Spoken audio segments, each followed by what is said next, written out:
In the stillness of night, at a secret Ukrainian airfield, silence hung heavy in the air. Engines sat idle, their metallic bodies glistening faintly beneath pale moonlight. The world above seemed calm, yet beneath that calm lay anticipation. Tension wound tight, ready to snap. Then, without warning, the silence broke. Long-range drones whirred to life, their propellers slicing into the darkness. Moments later, from the banks of the Dnipro River, missiles ignited. High-powered rockets and Storm Shadow cruise missiles surged skyward, streaking like fiery lances across the horizon. This was no random strike. It was a deliberate, multi-layered assault, an operation designed to penetrate, to cripple, and to breach Russia's defensive wall at Belgor, the final barrier before the heart of Moscow. In an instant, tranquility vanished. What followed was not merely a battle, but a revelation, a demonstration of modern warfare in its purest, most brutal form. The first wave flew low, hugging the contours of river valleys and treetops. Their altitude barely cleared 100 feet, slipping silently beneath radar coverage. Invisible phantoms, guided by GPS and the night sky. Above them, ATAC-MS missiles roared overhead. Traveling at nearly Mach 3, their warheads slammed into Russian radar stations and early warning sites on Belgor's outskirts. Screens flickered, then went black. Operators sat paralyzed, watching their systems die. Russia's vision along the frontier had been blinded. Seizing the moment, Ukraine unleashed its armor. German Leopard 2A6s and British Challenger 2 tanks rumbled forward, steel giants surging across open ground at over 40 miles per hour. Their 120mm cannons thundered, sending shockwaves across the fields. Each shell struck with precision. Command posts erupted in fire. Ammunition trucks vanished in explosions. Artillery batteries were silenced in seconds. Behind this armored spearhead, infantry fighting vehicles poured men into the breaches. Ukraine's ground forces moved with purpose. The attack was no longer theoretical. It was real, and it was working. But Russia was not idle. Columns of T-72 tanks and BMP fighting vehicles poured from Belgor's southern districts, engines growling, treads crushing asphalt. Their objective: halt Ukraine's momentum, close the breach, and restore control. Yet the land betrayed them. Anti-tank mines exploded in violent bursts. Lead vehicles disintegrated into flames. Columns stalled, confusion rippling backward. Then came the ambush. Javelins arced from hidden positions. Logs streaked from tree lines. One by one, Russian vehicles were struck, igniting like torches in the night. By dawn, Belgor no longer resembled a fortified hub. Smoke towered thousands of feet above the city. Fuel depots burned uncontrollably. Rail yards lay shattered, twisted steel glowing red in the morning haze. For Ukraine, the gate had opened. A passage into Russia's interior now lay exposed. With Belgor crippled, Ukraine shifted focus northward. The next objective, Boron, an industrial powerhouse 200 miles from Moscow. Its factories and depots sustained the Kremlin's war machine. If Boron fell, Moscow's logistics would bleed. From 15,000 feet, Ukrainian Su-27s and MiG-29s sliced through the night sky. Beneath their wings hung JDAM kits, Western GPS-guided bombs fused to Soviet-era frames. As they neared Boron, payloads dropped. Seconds later, devastation erupted. Massive oil tanks ignited. Explosions sent fireballs 500 feet skyward, shattering windows across neighborhoods. The glow lit the horizon for miles. For Moscow, denial was impossible. Ukraine had struck deep, and the evidence burned brightly for the world to see. The Kremlin struck back. From the depths of the Black Sea, a Kilo-class submarine launched caliber cruise missiles. They hurtled north at 600 miles per hour, their trajectory aimed toward Kiev. Sirens wailed across the capital. But Ukraine was ready. Patriot PK-3 batteries roared to life, interceptors streaking skyward at over Mach 4. Mid-air collisions bloomed into fiery blossoms, scattering fragments harmlessly into fields. The threat was neutralized. Yet Russia escalated. From the surface, frigates launched P-800 Onyx supersonic missiles. They skimmed low across the waves at over 2,700 miles per hour, a nearly unstoppable threat. Their targets, Ukrainian coastal infrastructure. But Ukraine's answer came from the sea itself. From hidden harbors, naval drones raced forward, sleek vessels laden with explosives. They skimmed the surface at 50 knots, weaving through tracer fire. At the same moment, Neptune anti-ship missiles thundered from shore batteries, streaking overhead.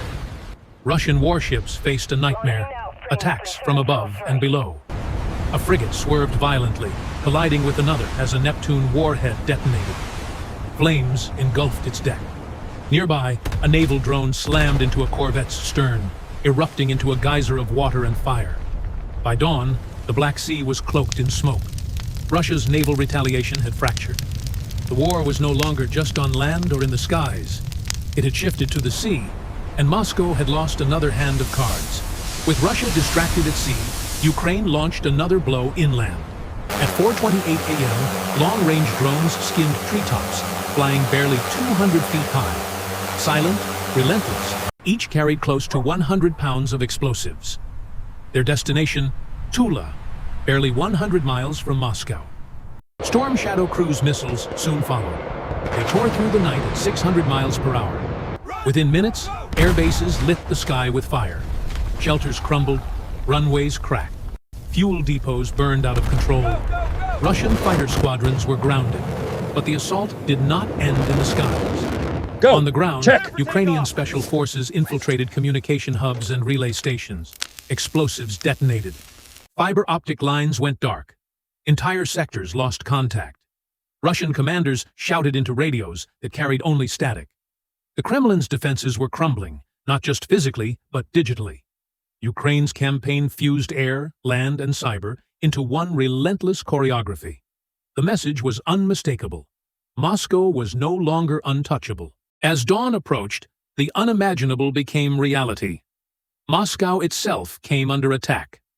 For decades, the capital had been ringed with defenses, S-400s on rooftops, radar arrays spanning districts, Panzer systems guarding ministries and government compounds.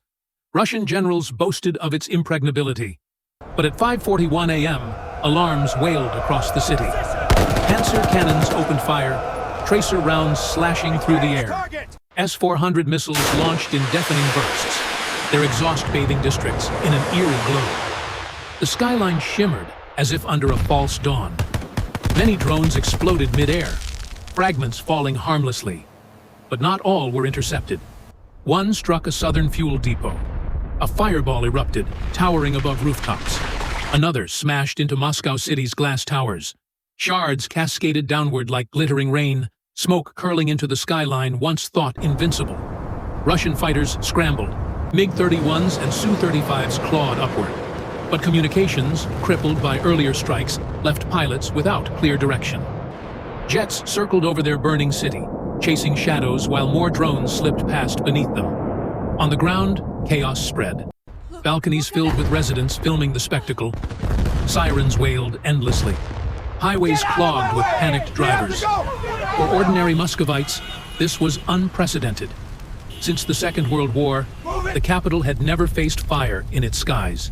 As flames consumed Moscow's skyline, a parallel battle erupted online. Telegram, Twitter, and TikTok flooded with footage. Apartment balconies became broadcast towers, documenting the night's chaos in real time. Kremlin officials scrambled to claim total interception. But viral videos told another story.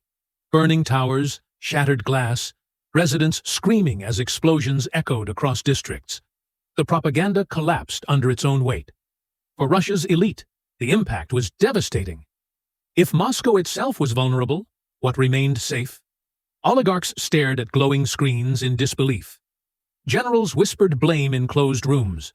The myth of invulnerability had died in a single night.